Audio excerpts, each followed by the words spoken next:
বিশ্বনবী ভাবতেন 40 বছর বয়সে আমি নবী হলাম, তার আগে যা করলাম আল্লাহ এটা কি করবে। আল্লাহ বলে, নবী আপনার আগের গুনাহ পরের গুনাহ, গুনাহ বলতে কিছুই নাই, সবই মাফ, সব মাফ। তারপরেও আমার নবী বলতেন, আল্লাহে লা আস্তাগফিরুল্লাহ ওয়া আতুবু ফিল ইয়াউম আকসার মিন 70 মাররা। আমি এমন নবী যার কোনো গুনাহই নাই, আগের গুনাহও নাই, পরের গুনাহও নাই, তারপরেও আমি নবী প্রতিদিন 70 বারেরও বেশি তওবা আর ইস্তেগফার করি। আমাদের জন্য শিক্ষা। তাহলে আল্লাহ বললেন, ওয়া ওয়াদানা আনকা বিজরাক, পাপের বোঝা আমি নামিয়ে দিলাম। বিশ্বনবীর কোনো পাপ নাই, পাপ মুক্ত। তাফসিরে 2 নম্বরে এসেছে বিজরুল গম, চিন্তার বোঝা। বিশ্বনবী সব সময় আমাদেরকে নিয়ে চিন্তা করতেন। কাকে নিয়ে চিন্তা? কথা বলেন। আমাদেরও চিন্তা আছে না নাই? কিসের চিন্তা? হ্যাঁ, টাকার চিন্তা। তো আমাদেরও চিন্তা আছে, বিশ্বনবীরও চিন্তা ছিল। 2 চিন্তা কি এক? বিশ্বনবীর কাঁধে তো পুরো উম্মার জিম্মাদারি। কিয়ামত পর্যন্ত যারা পৃথিবীতে আসবে সবার জন্য বিশ্বনবী কাঁদতেন। বিশ্বনবীর গোটা উম্মাহ নিয়ে চিন্তা। সব নবীকে আল্লাহ তাআলা একটা করে দোয়া দিয়েছিলেন আর বলেছিলেন, নবী একটা স্পেশাল দোয়া করার সুযোগ তোমাদেরকে দিলাম, ওই দোয়া করলেই কবুল হয়ে যাবে। কিন্তু সুযোগ পাবা জীবনে কয়বার? সবাই বলেন কয়বার? সব নবী কয়টা করে পাইছে? সব নবী তাদের দোয়াগুলো দুনিয়াতেই করে ফেলেছে। বিশ্বনবী বলেন, লিকুল্লি নবিয়্যিন দাওয়া মুস্তাজাবা। এ দুনিয়াতে সব নবীদের একটা করে মুস্তাজাবুদ দাওয়া আছে। আল্লাহ বলেছে, ও নবী একটা করে স্পেশাল দোয়া করার সুযোগ পাবা, দোয়াটা করা মাত্রই কবুল করে নেব। বিশ্বনবী বললেন, এই পৃথিবীর বুকে যত নবী রাসূল দুনিয়ায় এসেছে সব নবীরা তাদের স্পেশাল দোয়া দুনিয়ায় করে ফেলেছে, ইল্লা আনা, কিন্তু আমি করি নাই। বিশ্বনবী বললেন, ওয়া ইন্নী আখতাবিউ দাওয়াতি শাফাআতান লি উম্মতি ইয়াউমাল কিয়ামা। আমি আমার স্পেশাল দোয়াটা করি নাই। আমার স্পেশাল দোয়াটা আমি আমার গুনাহগার উম্মতকে বাঁচানোর জন্য কিয়ামত পর্যন্ত রেখে দিয়েছি। আমরা যেদিন বিপদে পড়ে যাব, যেদিন আমার আব্বা আমারে চিনবে না, আমি আমার আব্বারে চিনব না, নেতা তার কর্মীরা চিনবে না, কর্মী নেতারে চিনবে না, ঠিক কি না? পীর সাহেব মুরিদরে চিনবে না, মুরিদ পীর সাহেবরে চিনবে না, স্বামী তার স্ত্রীরে চিনবে না, স্ত্রী তার স্বামীরে চিনবে না। নবী থেকে শুরু করে, অলি থেকে শুরু করে, শহীদ থেকে শুরু করে সবার মুখে একটাই জিকির, ইয়া নাফসি ইয়া নাফসি ইয়া নাফসি। আকাশের সূর্যটা যেদিন মাথার কাছে চলে আসবে, জমিনটা তামার জমিন হয়ে যাবে। সূর্যের তাপে মাথার মগজগুলো ভাতের মাড়ের মতো গলে গলে নাকের ছিদ্র, কানের ছিদ্র দিয়ে টপ টপ করে বেয়ে বেয়ে নিচে পড়বে। ওই কঠিন দিনে কেউ কাউরে চিনবে না। বিষ্ণু বললেন, ওই দোয়াটা আমি দুনিয়ায় করি নাই। আমি বদরের যুদ্ধে মার খেয়েছি, উহুদের যুদ্ধে দাঁত ভেঙেছি, আমি না খেয়ে পেটে পাথর বেঁধেছি। আমি যদি ওই দিন দোয়া করতাম, আল্লাহ দোয়া কবুল করে নিত, জান্নাতি খাবার দিয়ে দিত, আমার মায়ের খাওয়া লাগতো না, তায়েফে আমার রক্ত ঝরতো না, দোয়া করলেই কবুল। কিন্তু ওই দোয়াটা আমি দুনিয়ায় করি নাই। ওই দোয়াটা আমার জন্য, আপনার জন্য, আমাদের জন্য বিশ্বনবী জমা রেখে দিয়েছে। এজন্য বিশ্বনবীর চিন্তা আর আমাদের চিন্তা এক চিন্তা না। বিশ্বনবীর পুরা উম্মতের চিন্তা, কিয়ামত পর্যন্ত যত মানুষ আসবে সবাই আমার উম্মত, না জানি তাদের নসিবে কি হয়ে যায়। এই চিন্তার বোঝা বিশ্বনবীকে কাবু করে ফেলেছিল। আল্লাহ বললেন, নবী নো টেনশন, কোনো টেনশন নাই। আপনার এই চিন্তার বোঝাকে আপনার পিঠ থেকে আমি আল্লাহ নিজ দায়িত্বে সরিয়ে নিলাম। এজন্য আল্লাহ বললেন, আলাম নাশরাহ লাকা সাদরাকা ওয়া ওয়াদা'না আনকা বিজরাক আল্লাযী আনকাদা যাহরাক। যেই চিন্তার বোঝা আপনাকে কষ্ট দেয়, যেই চিন্তার বোঝা আপনারে পেরেশান করে তোলে, আপনার পিঠ থেকে ওই চিন্তার বোঝা নবী আমি সরিয়ে নিলাম। কি দিয়ে সরিয়ে নিল? কোরআনের আলো দিয়ে। আওয়াজ করে বলতে হবে, কি দিয়ে? বিশ্বনবী মক্কায় দেখতেন মূর্তির পূজা হয়। আল্লাহর ঘরের ভিতরে 360টা মূর্তির পূজা। বিশ্বনবী দেখতে পেলেন দুর্বলের উপরে সবলের অত্যাচার। বিশ্বনবী দেখতে পেলেন নারীদেরকে অত্যাচার করা হয়। কন্যা সন্তান হলে বাবা তার মেয়েটাকে নিয়ে জঙ্গলের ভেতরে ঢুকে কিংবা মরুভূমির ভেতরে যে জীবিত দাফন করে দেয়। ওয়াইদাল মাউউদাতু সুইলাত ওয়াদুল বানাত। বিশ্বনবী এগুলো দেখতেন চারপাশে। দেখে এই পথহারা জাতিকে কিভাবে উদ্ধার করবেন, কি দিয়ে উদ্ধার করা যায়, এই টেনশনে বিশ্বনবীর পিঠ বাঁকা হয়ে গিয়েছিল।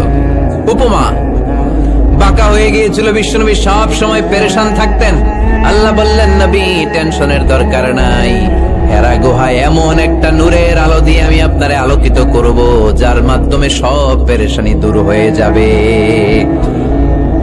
ألم نشرح لك صدرك ووضعنا عنك وزرك الذي أنقض ظهرك।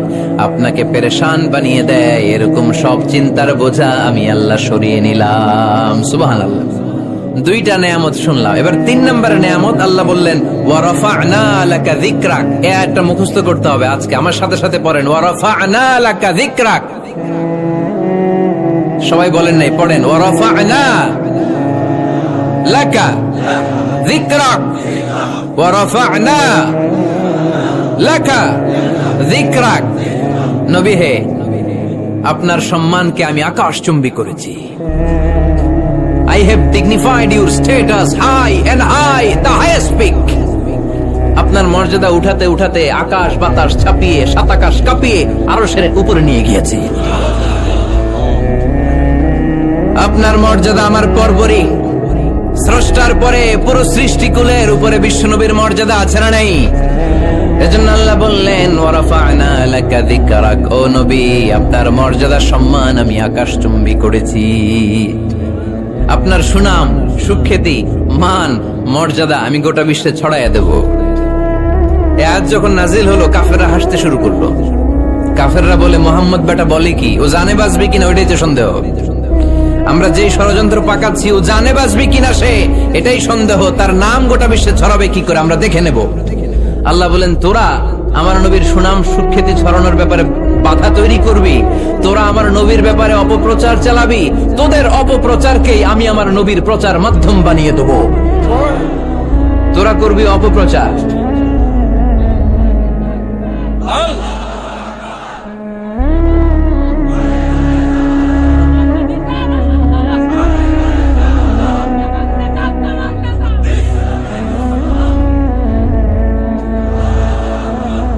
তোদের অপপ্রচারকে আমি আমার নবীর জন্য প্রচার মাধ্যম বানিয়ে দেব।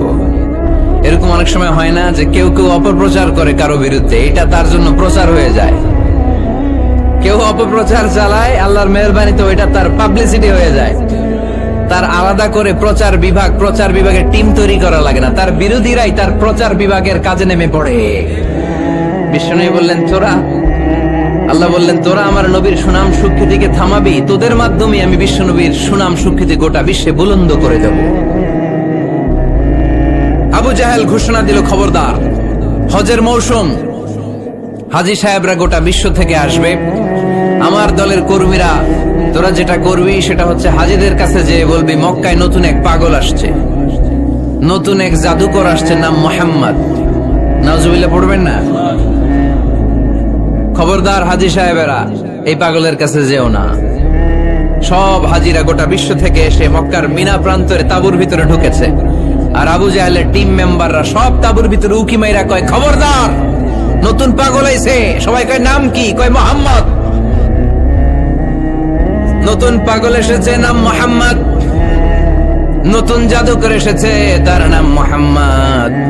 খবরদার, তার কাছে যেও না, তার কথা শোনো না, শুনলে তোমরাও পাগল হয়ে যাবা, তোমরাও পাগল হয়ে যাবা। সে এত বড় জাদুকর, মুহাম্মদ সাল্লাল্লাহু আলাইহি ওয়াসাল্লাম এত বড় জাদুকর, তার জাদু দেখলে, তার কথা শুনলে হাজবেন্ড ওয়াইফের মধ্যে সম্পর্ক বিচ্ছিন্ন হয়ে যায়।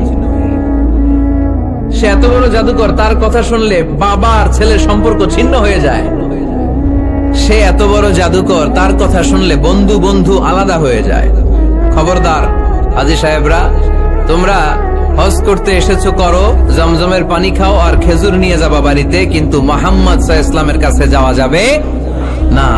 আচ্ছা, আপনারা বুঝে শুনে উত্তর দেন। এই যে লক্ষ লক্ষ হাজী মিনার তাবুতে বসা, আর আবু জাহেলের লোকরা যে বলল নতুন জাদুকরের নাম মুহাম্মদ, তার কাছে যেও না, এই লক্ষ লক্ষ হাজীরা এর আগে জীবনেও মুহাম্মদ সাল্লাল্লাহু আলাইহি ওয়াসাল্লামের নাম শুনছে? তার মানে মুহাম্মদ সাল্লাল্লাহু আলাইহি ওয়াসাল্লামের নাম তাদের কানে পৌঁছে দেওয়ার দায়িত্ব আবু জাহেল নিজেই নিয়ে নিয়েছে। চিল্লায় কোন ঠিক কিনা? অপপ্রচার প্রচার হয়ে গিয়েছে, আর সবাই মনে মনে ভাবে, কয় কি, এত বড় জাদুকর, হজ করি আর না করি এর না দেখে যাওয়া যাবে না। বস তাড়াতাড়ি কোন রকম সাইরা এই জাদুকরের কাছে আগে যাব, দেখি কেমন জাদু দেখায়, দেখি কত বড় ম্যাজিশিয়ান, দেখি তো কত বড় পাগলের। কারণ আল ইনসানু হারিসুন আলা মা মুনিআ, মানুষকে যেটা নিষেধ করা হয় বেশি মানুষ এটা করতে চায়। যদি বলি ওদিকে যাবি না, ওর বাপের কিরা ওদিকে যাবে ও, ঠিক কিনা? এটা আমাদের স্বভাব, আমাদের খাসলা, আমাদের বৈশিষ্ট্য। যেটা আমাদেরকে নিষেধ করা হয় বেশি ওটা করতে মন চায়। সব হাজিরা মনে মনে ভাবলো আমরা যাব যাব, তোরা যতই বলিস না কেন যাব যাব, হজের পরে অবশ্যই যাব। দেখা গেল হজের পরে বিশ্বনবী মুহাম্মদুর রাসূলুল্লাহ সাল্লাল্লাহু আলাইহি ওয়াসাল্লামের বাড়ির সামনে বিশাল বড় গ্যাদারিং শুরু হয়েছে। সবাই লাইন ধরে দেখা করতে গেছে। দেখা করতে যে বিশ্বনবীর চেহারা দেখে প্রথম নজরই সব পাগল। চাঁদের চেয়ে সুন্দর তুমি নবী আমার কমলিওয়ালা, চাঁদের চেয়ে সুন্দর তুমি নবী আমার কমলিওয়ালা, দু জাহানের বাদশাহ তুমি প্যারা নবী সাল্লে আলা, দু জাহানের বাদশাহ তুমি প্যারা নবী সাল্লে আলা, চাঁদের চেয়ে সুন্দর তুমি নবী আমার কমলিওয়ালা। সুবহানাল্লাহ পড়েন। এত সুন্দর চেহারা, বিষ্ণু ঈসা ইসলামের চেহারার মতো এরকম চেহারার মানুষ পৃথিবীতে আছে? দ্বিতীয়টা, অনেকে বলে সাইয়েদনা ইউসুফ আলাইহিস সালামের চেহারা নাকি বেশি সুন্দর। সুন্দর ঠিক, কিন্তু আমার নবীর চাইতে বেশি নয়। বিষ্ণু বলতেন আনা মালিহুন ওয়া আখি ইউসুফু সাবিহুন, আমার ভাই ইউসুফ হচ্ছে সাবিহ, সাবিহ মানে সাদা সুন্দর ধবধবে, আর আমি হচ্ছে মালিহ, মালিহ মানে এসেছে মিলহন থেকে, মিলহন মানে লবণ, মানে লাবণ্যময় সুন্দর। আমার ভাই ইউসুফ নবী সাদা সুন্দর, আমি লাবণ্যময় সুন্দর। কোনটার দাম বেশি? লাবণ্যময় সুন্দরের দাম বেশি। সাইয়েদনা ইউসুফ আলাইহিস সালামের চেহারা দেখে মিশরের মেয়েরা লেবু কাটতে যে বা কমলা কাটতে যে, আনার কাটতে যে, কমলা কাটতে যে আঙ্গুল কেটে ফেলেছিল। কোরআন তার সাক্ষী। ওয়া কাত্তা'না আইদিয়াহুন। আম্মাজান আয়েশা রাদিয়াল্লাহু তাআলা আনহা যখন এই ঘটনা শুনেছেন, তিনি মিশরের মেয়েদেরকে ডাক দিয়ে বলেছেন, ও মিশরের মেয়েরা, তোমরা ইউসুফ নবীর সৌন্দর্য দেখে লেবু কাটতে যে আঙ্গুল কেটেছ, আমার স্বামী প্যারা নবী মুহাম্মদ রাসূলুল্লাহর চেহারা যদি তোমরা দেখতা, তাহলে লেবু কাটতে যে আঙ্গুল নয়, কলিজাটা কেটে টুকরা টুকরা করে দিতা। আবার আম্মা জান আয়েশা বলতো, লাকুম শামসুন ওয়া লানা শামসুন, তোমাদের জন্য একটা সূর্য আছে, কিন্তু আমি আয়েশার জন্য আলাদা একটা সূর্য আছে। তোমাদের সূর্যটা প্রতিদিন সকালবেলা পূর্ব আকাশে উদিত হয়ে গোটা দুনিয়াটারে আলোকিত করে দেয়, আর আমার সূর্যটার নাম হলো মুহাম্মদ সাল্লাল্লাহু আলাইহি ওয়াসাল্লাম। মসজিদে নববীতে এশার নামাজের পরে আমার সূর্যটা আমার ঘরে উদিত হয়। তোমাদের সূর্য সকালবেলা পূর্ব আকাশে উঠে গোটা দুনিয়াটারে আলোকিত করে, আমার সূর্য মুহাম্মদ এশার নামাজের পরে আমার ঘরের ভেতরে যখন উকি দেয়, আমার পুরো ঘরটারে আলোকিত করে দেয় কে? এত সুন্দর চেহারা ছিল, ওনার চেহারার নূর দিয়ে হারানো সুই খুঁজে পেয়েছে বিশ্বনবীর স্ত্রীরা। চিল্লায় কোন আল্লাহু আকবার। বিশ্বনবীর চেহারার সৌন্দর্যের সাথে কারো সৌন্দর্যের কোনো মিল হবে? No comparison with our beloved Prophet Muhammad sallallahu alayhi wasallam. Whether it's the fitness, whether it's the appearance, whether it's the status, no comparison with our Prophet. এটা ফিটনেসের দিক থেকে হোক, এটা চেহারার সৌন্দর্যের দিক থেকে হোক, এটা কণ্ঠস্বরের ঝংকারের দিক থেকে হোক, সম্মান আর মর্যাদার দিক থেকে হোক, আমার নবীর সম্মানের ধারে কাছেও সম্মান পৃথিবীর কারো হতে পারে না। চিল্লায় বলেন ঠিক কিনা? এজন্য আল্লাহ বললেন, ওয়া রাফা'না লাকা যিকরাক, নবী আপনার সম্মান বাড়াতে বাড়াতে আমি আকাশচুম্বী করেছি। লোকজন সব যে বিশ্বনবীর দরবারে লাইন ধরেছে, হাজিরা সব বিশ্বনবীর কাছে যে চেহারা দেখেই কুপকার, বাকি জিনিস তো পরে। অনেকে আছে না, চেহারা দেখলেই মানুষ পাগল হয়ে যায়, আছে না নাই? চেহারা দেখেই পাগল, চেহারা দেখেই পাগল। তারপর তারা মিলাতে লাগলো। মিনার তাবুতে আবু জাহেলের কর্মীরা ঘোষণা দিয়েছিল, এলাকায় মোহাম্মদ নামে পাগল এসেছে। তারা মিলায় দেখে না, এই মহামানব কোনদিন পাগল হতে পারে না, কারণ পাগলের চুলগুলো থাকে উস্কো খুস্কো, ঠিক কিনা? আমার নবী সাল্লাল্লাহু আলাইহি ইসলামের চুল উস্কো খুস্কো ছিল, কত সুন্দর চুল আঁচড়ে রাখতেন, জাইতুনের তেল দিতেন, আতর ঢেলে মাথার শীতির মধ্যে ঢেলে দিতেন, কপাল বেয়ে বেয়ে পড়তো, আর যেখানে সেজদা দিতেন সেজদার জায়গা আতরের ঘ্রাণে আমোদ হয়ে যেত। হাতের তালুতে পারফিউম মাখতেন, আর মানুষের সাথে মুসাফা করলে যার সাথে মুসাফা তার হাতের সাথে নবীর ব্যবহৃত পারফিউমের ঘ্রাণ ছুটে যেত। এত পরিচ্ছন্ন ছিলেন তারা। বিশ্ব নবীর বক্তব্যের মিল খুঁজে পায় না।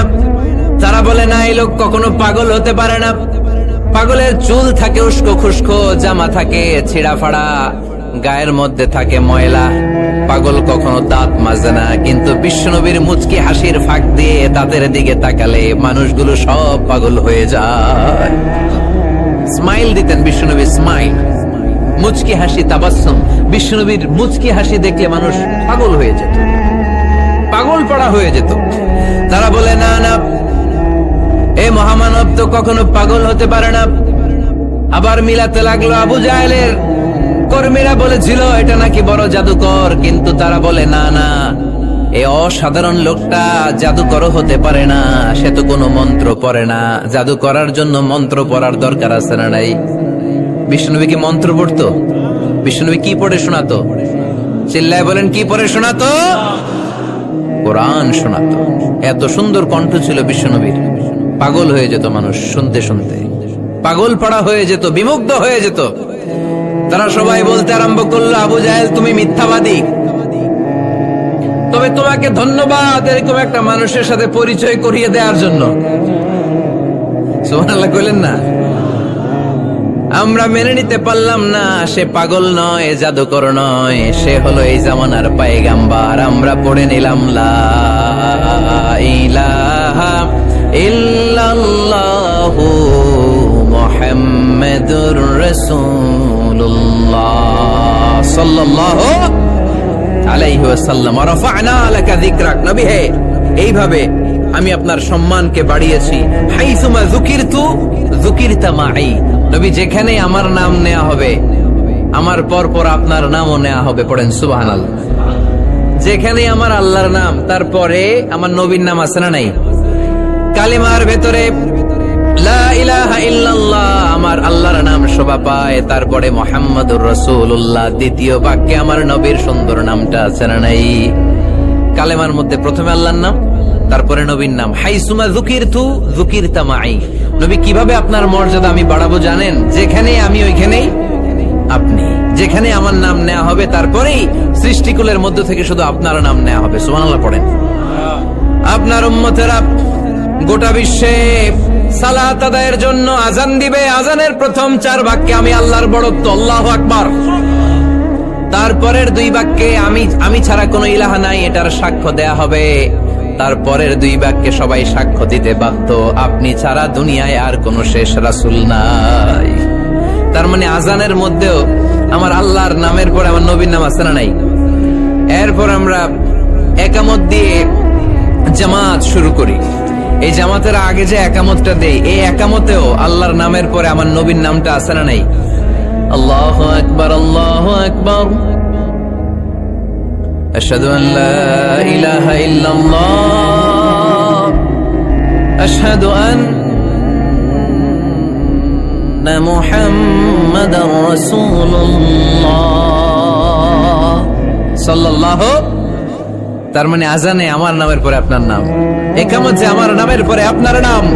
নামাজের শেষে যখন আমরা শেষ বৈঠকে বসি, সেখানে বিশ্বনবীর উপর দুরূদ আছে না নাই? তার মানে সব জায়গায় বিশ্বনবীর নাম নেওয়াকে আবশ্যক করে দিয়েছে কে? নবী হে। এই গোটা বিশ্বের ভেতরে সূর্য উঠবে, সূর্য ডুববে, শীত যে গ্রীষ্ম আসবে, দিন যে রাত আসবে, এক মুহূর্তের জন্য আপনার নামের আলোচনা থামবে না। চিল্লায় বলো ঠিক কিনা? রাফা'না লাকা যিকরাক, I have dignified your status very high, very high. অনেক উপরে নিয়েছি, আকাশ বাতাস ছাপিয়ে, 7 আকাশ কাঁপিয়ে আরশ পর্যন্ত আমি আপনার মর্যাদাকে বুলন্দ করেছি। এই পৃথিবীতে যত আসমানি কিতাব এসেছিল, সবগুলো আসমানি কিতাবে বিশ্বনবীর নাম উল্লেখ করেছে কে? তার মানে তাওরাতের ভেতরে বিশ্বনবীর নাম আছে না নাই? ইনজিলে, জাবুর, সুহুফে ইব্রাহিম, সুহুফে মূসা, আল্লাযী ইয়াজিদুনাহু মাকতুবান ইনদাহুম ফিত তাওরাতি ওয়াল ইনজিল। ইহুদিরা খ্রিস্টানরা বিশ্বনবীরা মানতে চাইতো না। তারা বলতো, মুহাম্মদ তোমার নাম তো আমাদের কিতাবে নাই। বিশ্বনবী বললেন পড়ো। তারা পড়তে পড়তে বিশ্বনবীর জায়গাটা লুকিয়ে রাখতো। যেখানে বিশ্বনবীর নাম ওরা এইভাবে ধরে রাখতো। বিষ্ণু ইসা ইসলাম এক সাহাবাকে বললেন, আমি তো ওদের ভাষা বুঝি না, তুমি ওদের ভাষা বুঝে দেখো কোন জায়গায় চোরামিটা করে। প্রতিটা কিতাবের প্রতিটা পাতায় পাতায় বিষ্ণুনবীর নাম আছে না নাই? সাইয়েদনা আদম আলাইহিস সালাম থেকে শুরু করে ঈসা আলাইহিস সালাম পর্যন্ত যত নবী এসেছে সব নবী সুসংবাদ দিয়েছে যে একজন নবী আসবে, যেই নবী আসার মধ্য দিয়ে এই আম্বিয়া আলাইহিমুস সালাম পৃথিবীতে আসার যে ধারাবাহিকতা, এই সিলসিলা, এই চেইনকে আল্লাহ তাআলা কাট অফ করে দিবে। সাইয়েদনা আদম তার বংশধরদেরকে বলেছে, নূহ আলাইহিস সালাম তার প্রজন্মকে বলেছে, ইব্রাহিম আলাইহিস সালাম তার জেনারেশনকে বলেছে, মূসা আলাইহিস সালাম বনি ইসরাইলকে শুনিয়েছে। সর্বশেষ সাইয়েদনা ঈসা আলাইহিস সালাম এসে বলেছে, ইয়াতি মিন বাদি ইসমুহু আহমদ, আমার পরে এমন এক নবী আসবে তার নাম, চিল্লায় বলেন, আহমদ বড় বিশ্বস্ত। সে কোন বন্ধু বলো বেশি বিশ্বস্ত, সে কোন বন্ধু বলো বেশি বিশ্বস্ত। কার কাছে মন খুলে দেয়া যায়, কার কাছে প্রাণ খুলে বলা যায়, হওয়া যায় অতি আশ্বস্ত। তার নাম আহমদ বড় বিশ্বস্ত। সুবহানাল্লাহ পড়েন। ইয়াতি মিন বাদি ইসমুহু আহমদ, আমার পরে এমন এক নবী আসবে তার নাম হবে আহমদ। এই নবীর পরে আর কোন নবী আছে? চিল্লায় বলেন, লা নবিয়্যা বাদি ওয়ালা রাসূলা, আমার পরে কোনো নবীও নাই, আমার পরে কোনো রাসূলও নাই। তবে আমার পরে যদি নবী হওয়ার যোগ্যতা কারো থাকে, আমার ওমরে ফারুক নবী হওয়ার যোগ্যতা রাখে। কোন নবী নাই, খাতামুন নবিয়্যিন, আমার পরে কোনো নবী নাই। তার মানে বিশ্বনবীর জীবনে 3 নম্বর নিয়ামত হলো রাফা'না লাকা যিকরাক, মর্যাদা আমি বাড়াতে বাড়াতে বাড়াতে বাড়াতে নবী অনেক উপরে নিয়েছি। আবার আল্লাহ আমাদেরকে ডেকে বললেন, ও ইমানদার বান্দারা শোনো, আমি স্বয়ং আল্লাহ তাআলা আমার ফেরেশতা বাহিনী নিয়ে এই নবীর উপরে স্বয়ং আমি দরুদ পড়ি। ইন্নাল্লাহা ওয়া মালাইকাতাহু ইউসাল্লুনা আলান নবী ইয়া আইয়ুহাল্লাযীনা আমানু সাল্লু আলাইহি ওয়া সাল্লিমু তাসলিমা। পড়েন, আল্লাহুম্মা সাল্লি আলা মুহাম্মদ ওয়া আলা আলি মুহাম্মদ কামা সাল্লাইতা আলা ইব্রাহিম ওয়া আলা আলি ইব্রাহিম ইন্নাকা হামিদুম মাজিদ। اللهم بارك على محمد وعلى آل محمد كما باركت على إبراهيم وعلى آل إبراهيم إنك حميد مجيد। চিৎকার করে পড়েন সুবহানাল্লাহ। এমন নবী যে নবীর উপর আল্লাহ নিজেই দরুদ পড়ে, ফেরেশতারা পড়ে, এজন্য আমাদেরও পড়ার দরকার আছে না নাই? আবার আল্লাহ বললেন, নবী আপনি এমন নবী যেই নবীকে আমি হাউজে কাউসার দিয়েছি। লক্ষ লক্ষ নবীদের কাউরে কিয়ামতের দিন আমি হাউজে কাউসারের মালিক বানাবো না, শুধুমাত্র কেবলমাত্র একমাত্র আপনি ছাড়া। ইন্না আ'তাইনাকাল কাউসার ফাসাল্লি লিরাব্বিকা ওয়ানহার ইন্না শানিআকা হুয়াল আবতার। সুবহানাল্লাহ পড়েন। এই হাউজে কাউসারের পানি খেতে চান, পান করতে চান? বিশ্বনবী না দিলে খাইতে পারবো আমরা? হাউজে কাউসার পান করতে চান কারা? হাত তুলে দেখান।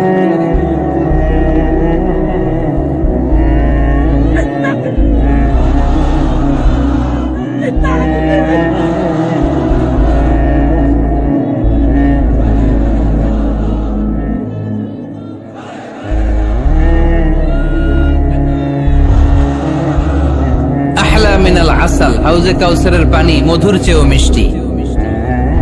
আবরাদু মিনাস সালজ, বরফের চাইতেও ঠান্ডা। আবিয়াদু মিনাল লাবান, দুধের চাইতেও সাদা। মান শারিবা মিনহা শারবাতান লাম ইয়াজমা আবাদা, এক ঢোক হাউজে কাউসারের পানি যে খাবে চিরকালের জন্য তার গলার তৃষ্ণা মিটে যাবে। ওই হাউজে কাউসার বিশ্বনবীকে দিয়ে বিশ্বনবীর মর্যাদা বাড়িয়েছে কে? আবার আল্লাহ বললেন, নবী, পৃথিবীর অনেক নবীকে আমি নৈতিক বিজয় দান করেছি, কিন্তু সবাইকে আমি রাজনৈতিক বিজয় দান করি নাই। আপনাকে আমি এমন নবী করে দুনিয়ার বুকে পাঠিয়েছি, আপনাকে আমি নৈতিক বিজয় দান করেছি, পাশাপাশি রাজনৈতিক বিজয় দান করেছি। সুবহানাল্লাহ পড়েন। বিশ্বনবী একাধারে যেমনি মসজিদে নববীর ইমাম ছিলেন, পাশাপাশি মদিনার রাষ্ট্রের প্রেসিডেন্ট ছিলেন, ঠিক কিনা? তার মানে ইমাম বা নেতা এমন হওয়া দরকার যে নামাজও পড়াতে পারে, আবার সমাজও শাসন করতে পারে, ঠিক কিনা? এমন নেতার দরকার আছে না নাই? এজন্য বিশ্বনবী বললেন, রব্বি আদখিলনি মুদখালা সিদকিন ওয়া আখরিজনি মুখরাজা সিদকিন ওয়াজআলনি মিন লাদুনকা সুলতানান নাসীরা। ও আল্লাহ, আপনি আমারে সত্যতার সাথে মক্কায় রাখেন, বের করলেও সত্যতার সাথে বের করেন, আর আপনি আমাকে বিজয়ী শক্তি দান করেন। বিজয়ী শক্তি, রাজনৈতিক শক্তি বিশ্বনবী আল্লাহ তাআলার কাছ থেকে দোয়া করে চেয়ে নিয়েছেন। চিল্লায় বলেন ঠিক কিনা? রাজনৈতিক শক্তির দরকার আছে না নাই? দরকার আছে। তা আস্তে করে বললেন কেন? রাজনৈতিক শক্তি থাকার দরকার আছে না নাই? দেখেন, বাংলাদেশ সৃষ্টি হয়েছে কত সালে বলেন? কত সাল? বাংলাদেশের বার্থডে কবে? 1971-এ। এই 71 সালের পর থেকে আমাদের বাংলাদেশে সুদ আছে না নাই? কিন্তু সুদের বিরুদ্ধে ওয়াজ আছে না নাই? আলেম ওলামারা আজীবন সুদের বিরুদ্ধে ওয়াজ করছে। আমরা ওয়াজ আগে করতাম, এখন করতেছি, সামনেও করব, মাগার সুদ মরবে না। এর কারণ, যেটা আইন করে প্রণয়ন করা হয় ওইটা ওয়াজ করে মারা যায় না, ওইটারে আইন করে নষ্ট করতে হয়। চিল্লায় বলেন ঠিক কিনা? আমি সারা জীবন সুদের বিরুদ্ধে ওয়াজ করলে সুদ যাবে না, কিন্তু দেশনেত্রী মাননীয় প্রধানমন্ত্রী যদি কালকে ঘোষণা দেয় বাংলাদেশের কোন ব্যাংকে ব্যাংকিং ফিনান্সিয়াল ট্রানজাকশনে কোনো সুদ চলবে না, তার পরের দিন থেকে বাংলাদেশে কোনো সুদ থাকবে না। চিল্লায় বলেন ঠিক কিনা? এজন্য সাইয়েদনা ওমর ফারুক বলতেন, ইন্নাল্লাহা লা ইয়াযাউ বিল কুরআন মা ইয়াযাউ বিস সুলতান। আল্লাহ মাঝে মাঝে ক্ষমতার মাধ্যমে এমন কিছু করে যেটা আল্লাহ কোরআনের মাধ্যমেও করে না। চিল্লায় বলেন ঠিক কিনা? কালকে যদি ঘোষণা হয়ে যায় 5 ওয়াক্ত নামাজ যদি না পড়া হয় 5 বেদ। কয় বেদ? চেয়ারম্যান না পড়লে চেয়ারম্যানের পিছনে 5 বেদ, এমপি না পড়লে এমপির পিছনে 5 বেদ। কথা বলেন। মাননীয় প্রধানমন্ত্রী যদি এটা ঘোষণা দিয়ে দেয় যে কালকে থেকে নামাজ না পড়লে 5 বেদ, এটা সবার জন্য এই আইন। একটা বেনামাজি খুঁজে পাওয়া যাবে? সব কই দৌড়াবে? মসজিদে ওযু থাকলেও দৌড়, না থাকলেও দৌড়। কারণ মায়ের উপরে কোনো ওষুধ আছে? কথা বলেন। কারণ মায়েরে ভিটামিন আছে, মায়েরে কি আছে? এজন্য ইন্নাল্লাহা লা ইয়াযাউ বিল কুরআন মা ইয়াযাউ বিস সুলতান। মাঝে মাঝে আল্লাহ ক্ষমতা দিয়ে এমন কিছু করে যেটা মাঝে মাঝে আল্লাহ কোরআন দিয়েও করে না। এজন্য অনেক নবীকে নৈতিক বিজয় দান করলো। বিশ্ব নবীকে শুধু নৈতিক বিজয় নয়, পাশাপাশি রাজনৈতিক বিজয়ও দান করেছে কে? তিনটা নিয়ামতের ঘোষণা দিয়ে আল্লাহ বললেন, আলাম নাশরাহ লাকা সাদরাকা ওয়া ওয়াদা'না আনকা বিজরাক আল্লাযী আনকাদা যাহরাক ওয়া রাফা'না লাকা যিকরাক। পড়েন সুবহানাল্লাহ। নবী হে, আপনার মর্যাদা আমি অনেক বাড়িয়েছি। আপনার কথা শুধু মুসলমানেরাই বলে না, হিন্দুরাও বলে। আছে না নাই? গতকাল এক হিন্দু ভাই আমার হাতে হাত রেখে শাহাদা বাক্য পাঠ করে গাজীপুরে মুসলমান হয়ে গেছে। বিশ্বনবীর কথাগুলো যখন তারা শোনে, তারা নিজেদেরকে ধরে রাখতে পারে না। আপনারা মহাত্মা গান্ধীর নাম শুনেছেন? তিনি ভারতের অবিসংবাদিত নেতা। বিশ্বনবীর ব্যাপারে কমেন্ট করেছেন যে এরকম নেতা পৃথিবীতে আর দ্বিতীয়টা কখনো হবে না। মহাত্মা গান্ধী কি মুসলমান না হিন্দু? গোটা বিশ্বের খ্রিস্টানরা বিশ্বনবীকে নিয়ে এখন মাতোয়ারা। মাইকেল এইচ হার্ট, খ্রিস্টান, একটা বই লিখে গোটা বিশ্ব কাঁপিয়েছেন, দি 100 ranking of the most influential people and person in the world. পৃথিবী কাঁপানো 100 জন মনীষীর জীবনী নিয়ে একটা বই তিনি করেছেন। এই 100 জন মনীষীর জীবনীর মধ্যে যাকে নাম্বার 1 তিনি করেছেন, তিনি হচ্ছেন আমার নবী, আপনার নবী, পেয়ারা নবী, বিশ্বনবী মুহাম্মদ রাসূলুল্লাহ সাল্লাল্লাহু আলাইহি ওয়াসাল্লামের। মাইকেল এইচ হার্ট কি মুসলমান? সে একজন খ্রিস্টান। তার মানে ওয়ারাফা'না লাকা যিকরাক, বিশ্বনবীর সম্মান শুধু আমাদের মুখ দিয়ে প্রচারিত হয় না, ইহুদি খ্রিস্টান বৌদ্ধদের মাধ্যমে বিশ্বনবীর সম্মানকে বাড়িয়ে দিচ্ছে কে? I have studied him, the wonderful man, in my opinion far from being antichrist, and he must be called the savior of humanity. খ্রিস্টানরা বলছে আমরা এই মুহাম্মাদের জীবনী গবেষণা করে পড়েছি, তাকে খ্রিস্টান বিরোধী বলা তো দূরের কথা, তাকে মানবতার ত্রাণকর্তা বলতে হবে। তিনি গোটা বিশ্বের জন্য সুপারম্যান হয়ে পৃথিবীতে এসেছে। As a father, as a teacher, as a lawgiver, as a lawmaker, Muhammad is the superman of the world. স্বামী হিসেবে, পিতা হিসেবে, নেতা হিসেবে, নবী হিসেবে মুহাম্মদ ইসলাম সাধারণ কোনো মানুষ নয়, তিনি গোটা বিশ্বের জন্য সুপারম্যান হয়ে পৃথিবীতে আগমন করেছে।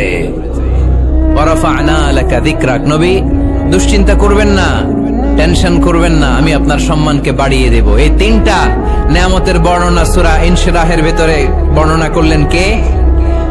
এরপরে রাব্বুল আলামিন বিশ্বনবীকে নেয়ামতের বর্ণনার ঘটনা শুনিয়ে বিশ্বনবীকে সান্ত্বনা বাণী শোনাচ্ছেন আর পড়ছেন ফাইন্না মাআল উসরি ইউসরান ইন্না মাআল উসরি ইউসরা। নবী গো, নিশ্চয়ই কষ্টের পরে আছে আনন্দ, দুঃখের পরেই আছে সুখ। সুবহানাল্লাহ। কষ্টের পরে আনন্দ, দুঃখের পরে The struggle isn't permanent in our life. দুঃখ কষ্ট এটা আমাদের জীবনে পার্মানেন্ট না, এটা সাময়িক। আচ্ছা আওয়াজ করে উত্তর দেন তো, এক বছরে কয়দিন আপনাদের ফরিদপুরে? কয়দিন? 365 দিন। গত 365 দিনে না খেয়েছিলেন কয়দিন? 20 দিন, 30 দিন। তার মানে অল্প কিছুদিন না খেয়েছিলাম, সারা বছরই খেয়েছিলাম, ঠিক কিনা? আচ্ছা, তো 365 দিনে অসুস্থ ছিলেন কয়দিন? 4-5 দিন, কিংবা 20 দিন, কিংবা 1 মাস, কিংবা 56 দিন, কিংবা 65 দিন। তার মানে বাকি 300 দিন আরামে ছিলাম কি ছিলাম না? তার মানে আমাদের জীবনে দুঃখ বেশি না আনন্দ বেশি? সুখ বেশি না কষ্ট বেশি? এজন্য আল্লাহ বললেন খবরদার, মুমিন কখনো হেরে যায় না, মুমিনের হারাবার কিছু নাই। মুমিনের জীবনে যদি আনন্দ আসে, মুমিন শুকরিয়া করে, শুকরিয়া করলে সওয়াব আছে না নাই? আর মুমিনের জীবনে যদি দুঃখ আসে, মুমিন সবর করে, ধৈর্য ধরে, ধৈর্যেও সওয়াব আছে না নাই? তাহলে আমাদের সব দিক দিয়েই চলা, আনন্দের দিনগুলোতে শুকরিয়া করব, আর দুঃখের দিনগুলোতে ধৈর্য ধরবো, দুইটার মধ্যে সওয়াব আছে না নাই? এজন্য বিশ্বনবী বললেন আজাবান লি আমরিল মুমিন, মুমিনের বিষয়টা খুবই আশ্চর্যের। ফাইন আসাবাতহু সাররাউন শাকারা, মুমিন যদি আনন্দে থাকে সে শুকরিয়া করে, শুকরিয়া করলে লাভ আছে না নাই? ওয়াইন আসাবাতহু দাররাউন সাবারা, আর দুঃখে পড়লে সে সবর করে, ধৈর্য ধরে, ধৈর্য ধরলে সওয়াব আছে না নাই? তার মানে আমাদের হারাবার কিছু আছে। মাঝে মাঝে আল্লাহ আমাদেরকে দুঃখ কষ্ট দিয়ে পরীক্ষা করতে চান, এগুলো আমাদের জন্য খারাপ নয়। এই দুঃখ কষ্ট বিপদ আমাদের কোমরকে সোজা করে, আমাদের পায়ের মাটিকে শক্ত করে, চিল্লায় বলেন ঠিক কিনা? প্রতিকূল পরিবেশে কিভাবে বাঁচতে হয় এই দুঃখ কষ্ট আমাদেরকে শিখায়। এজন্য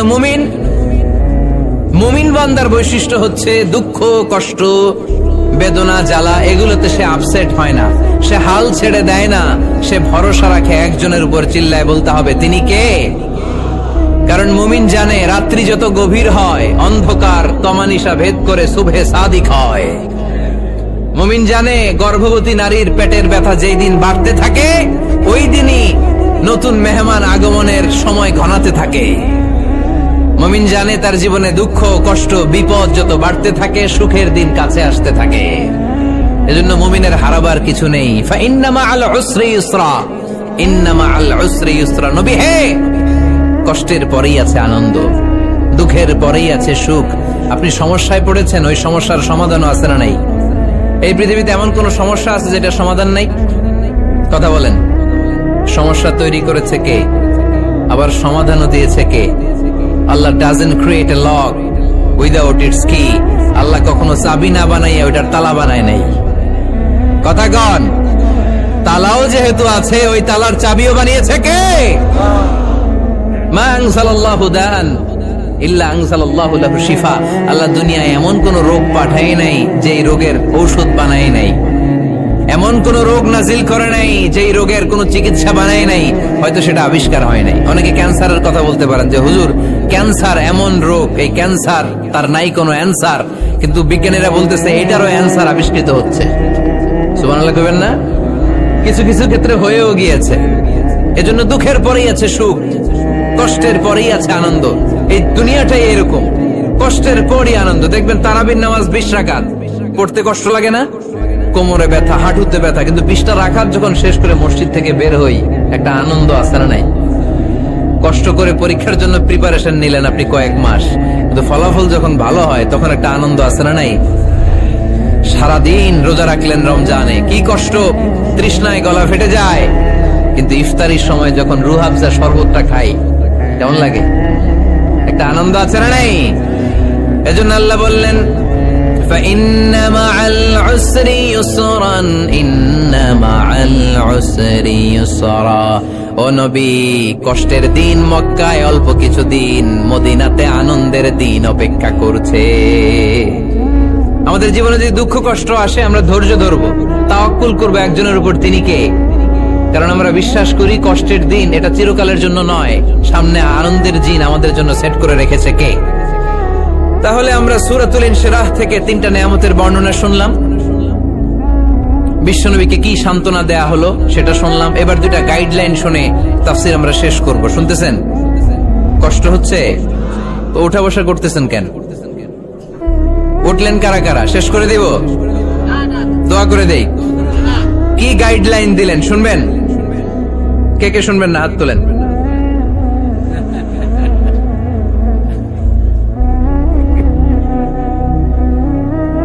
কষ্ট হইতেছে? গরম লাগতেছে না?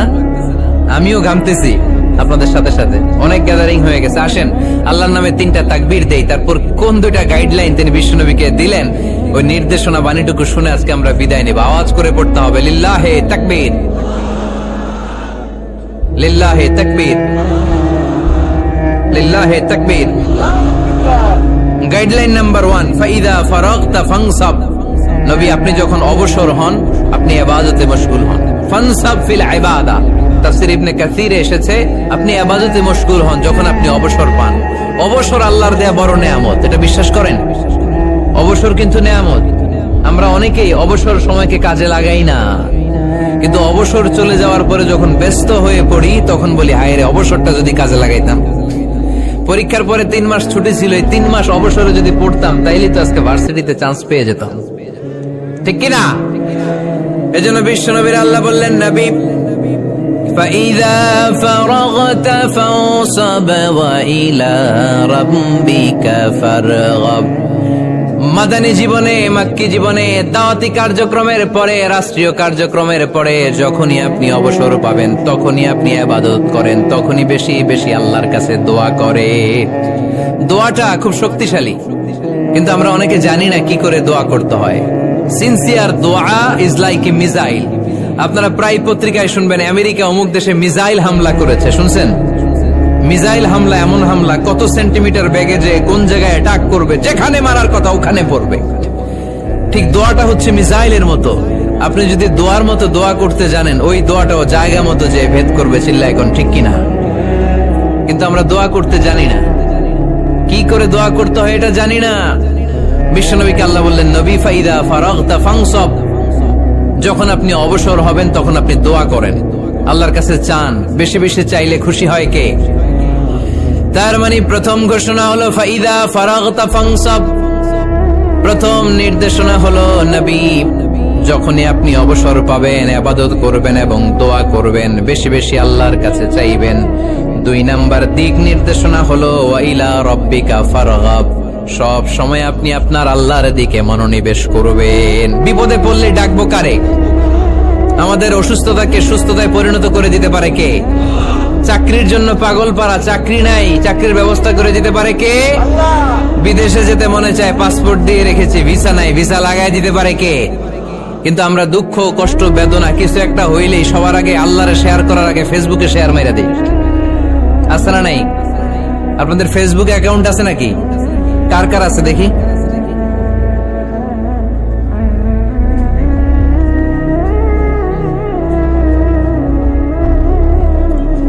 আছে আছে, এটার জন্য আমরা ভালো কাজে লাগাই, ঠিক কিনা? আপনি চাইলেই এমন ভাবে ফেসবুক ফ্রেন্ড লিস্ট করতে পারেন যারা ভালো ভালো জিনিস শেয়ার করে, যারা মোটিভেশনাল জিনিস শেয়ার করে, ইসলামের পক্ষে কথা বলে। আপনার এক একটা শেয়ারে অনেকের জীবন বেঁচে যেতে পারে, ঠিক কিনা? একজন মুমূর্ষু রোগীকে বাঁচাতে রক্তের প্রয়োজন, রক্তের গ্রুপ এ পজিটিভ। যারা রক্ত দান করতে আগ্রহী তারা এই নম্বরে যোগাযোগ করুন। ফেসবুকে মাঝে মাঝে এরকম নিউজ আসে না নেই? আপনি just you put down in share, শেয়ারের মধ্যে একটা পুট করে দিলেন, একটু শেয়ার মেরে দিলেন, ছড়িয়ে পড়লো হাজার হাজার ফেসবুক ফ্রেন্ডদের কাছে। তাদের অনেকে ব্লাড দিতে আগ্রহী, সে তাড়াতাড়ি যে সেখানে ব্লাড ডোনেট করে আসলো। আপনার একটা শেয়ারের কারণে বেঁচে গেল অনেকগুলো প্রাণ। চিল্লা এখন ঠিক কিনা? রক্তদানের মতো শ্রেষ্ঠ ইবাদত হতে পারে? আমরা মনে করি শুধু জিকিরি ইবাদত, আমরা মনে করি শুধু নামাজি ইবাদত। রক্তদান, এক ব্যাগ রক্ত থেকে অনেক মানুষকে বাঁচানো যায়। এর মধ্যে আছে হিমোগ্লোবিন, এর মধ্যে আছে প্লাটিলেট, আছে প্লাজমা। রক্তে একটা উপাদান আছে প্লাজমা, নাম শুনছেন? আগুনে পোড়া রোগীকে বাঁচাতে প্লাজমা লাগে। হসপিটালের বার্ন ইউনিটে যেয়ে দেখবেন মানুষ কিভাবে চিল্লায়। নুসরাত নামে একটা মেয়ে মারা গেল না? এক বদমাইশের কবলে পড়ে মারা গেল না? তাকে আগুন জ্বালিয়ে দেয়া হয়েছিল তার গায়ে, তার প্লাজমা গুলো জ্বলে গিয়েছিল। আগুনে পোড়া রোগীর যে কি কষ্ট, একটু দেখার জন্য হসপিটালের বার্ন ইউনিটে যাবেন, দেখবেন যে কি কষ্টে আছে তারা। এই প্লাজমা গুলোকে অনেক সেন্টিগ্রেড তাপমাত্রা নামিয়ে ঠান্ডা করে দেহে পুশ করা হয়। আপনার এক ব্যাগ রক্ত থেকে প্লাজমা আলাদা করা হবে, প্লেটলেটস আলাদা করা হবে, হিমোগ্লোবিন আলাদা করা হবে, শ্বেতকণিকা, লোহিত কণিকা আলাদা করে অনেকগুলো মানুষ বেঁচে যাবে। এজন্য ফেসবুক থাকাটা দোষের কিছু না, তবে ভালো কাজে আমরা ব্যবহার করব, ঠিক কিনা? আপনার ফেসবুক শেয়ারিং আপনার জান্নাতি বানাতে পারে, আর আপনার ফেসবুক শেয়ারিং আপনার জাহান্নামের লাকড়ি বানাতে পারে। চিল্লায় বলেন ঠিক কিনা? So the decision is yours. সিদ্ধান্ত আপনাকে নিতে হবে, আপনি কিভাবে করবেন। যে কোনো বিপদে ওয়াইলা রাব্বিকা ফারগাব, কোন দিকে মনোনিবেশ না করে কার দিকে মনোনিবেশ করব? যে কোনো বিপদ আপদ ফেসবুকে শেয়ার করার আগে শেয়ার করব কার কাছে? আমাদের যার যা লাগে আল্লাহ সবও যদি দিয়ে দেয়, আল্লাহর ধনভাণ্ডারের 1 ইঞ্চিও কমবে?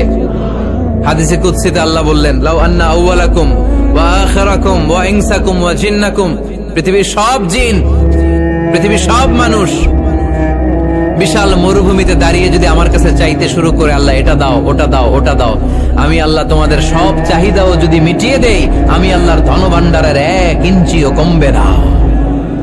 এজন্য চাইবো কার কাছে? বিপদে আপদে ভরসা করব কার কাছে?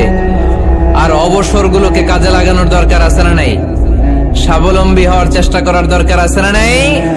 ফাইন্না মাআল উসরি ইউসরা, ইন্না মাআল উসরি ইউসরা। নবী হে, কষ্টের পরেই আছে সুখ, দুঃখের পরেই আছে আনন্দ। সব সময় মানুষের সময় একরকম কাটে না। এজন্য আমরা তাওয়াক্কুল করতে চাই একজনের উপর, তিনি কে? আল্লাহ আমাদের সবাইকে কথাগুলো বুঝে আরো আমল করার তৌফিক দান করুক। আমরা পড়ি আমিন। আপনারা ওঠা বসা করতেছেন কেন? এই উঠছেন কে কে দেখি? এই উঠছো কেন তুমি? বস, আমরা একসাথে বিদায় নিব।